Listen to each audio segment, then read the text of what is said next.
Morning, you guys. This isn't my normal routine. Normally I make a pour over coffee.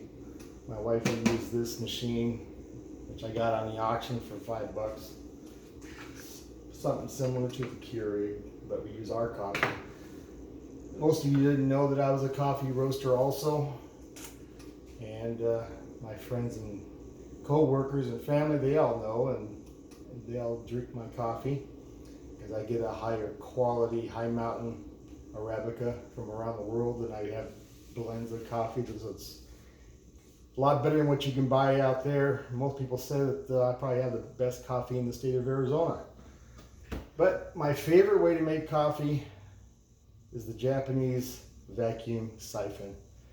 Absolutely clean and bright cup of coffee. It's awesome.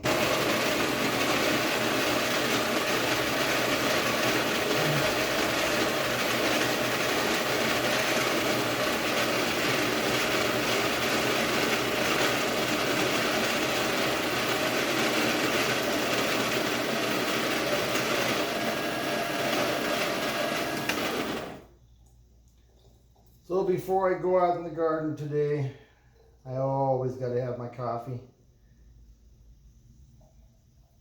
Fresh roasted coffee. Still has the nutrition in it. Has the ultimate freshness.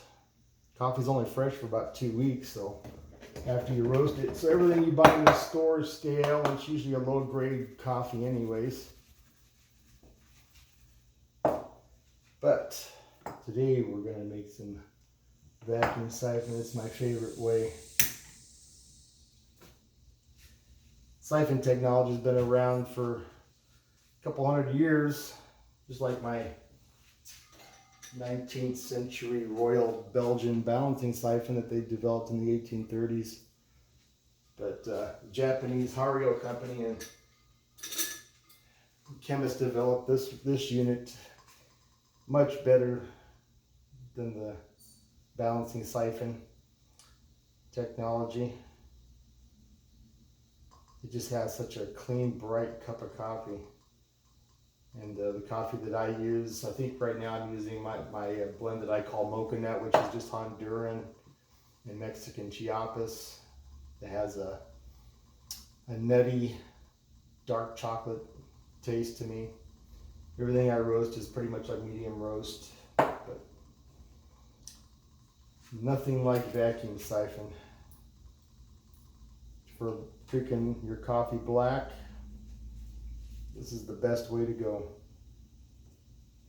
What we're doing, we're just heating up the water. Now we're going to put the seal on, let the water heat up and go through the tube and go up into the chamber. Then we'll add our coffee and wait about a minute and 15 seconds and then shut off the heat, and then tube will cool down and suck it right back through. It has to suck it through. You can't be gravity fed.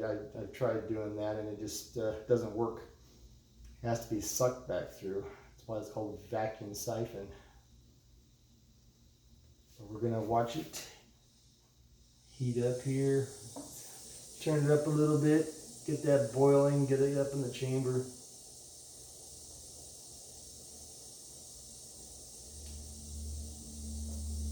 This is something I like to use when I have a lot of people over. A lot of it's for entertainment, but also for just drinking a really good cup of coffee. And I'll serve it in my little espresso cups, and they just sip on it, and they're amazed at how great it tastes. They go, "I never drank coffee black before. This is awesome." Well, you never had Sweet Mandolin's coffee. You can't drink Starbucks black, that's for sure. Nasty coffee.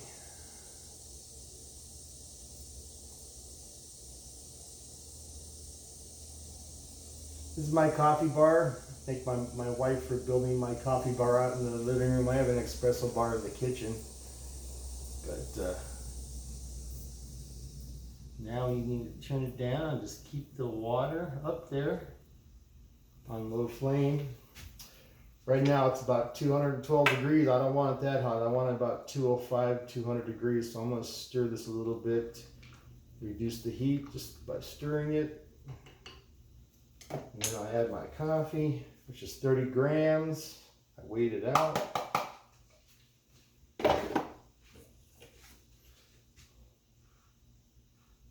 Now I can infuse it.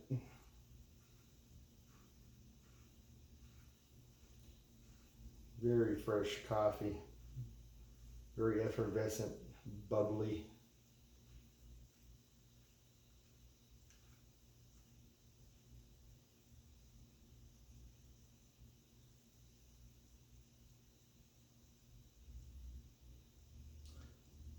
So we got our farm name, Sweet Mandolins Urban Farm, after I had my coffee name, which is Sweet Mandolins Coffee Cafe.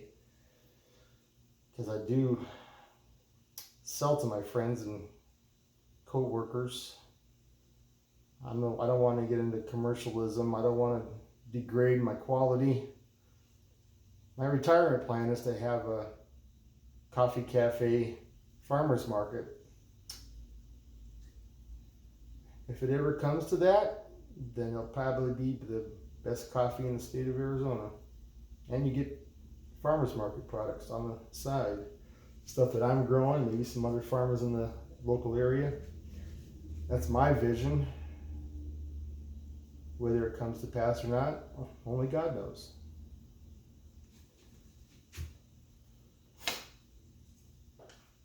Now we can turn that flame off and let it start cooling, and it'll suck it right back down.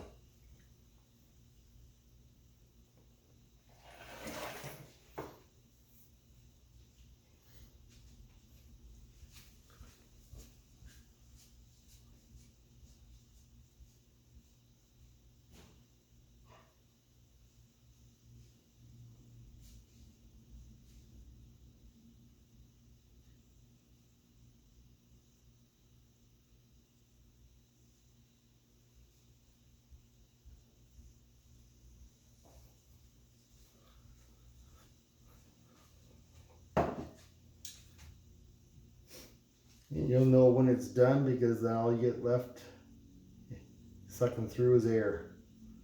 And you'll see all the bubbles.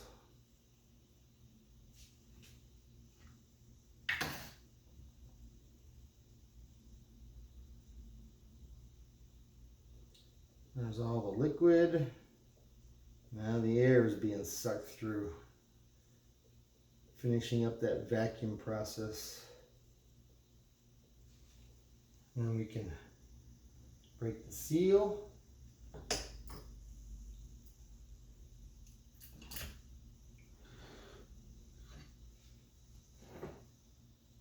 And pour my coffee. I'm not going to drink it right away because this stuff is extremely hot. I don't want a lawsuit myself. Probably about 190 degrees right there in the cup. Too hot, but best coffee ever.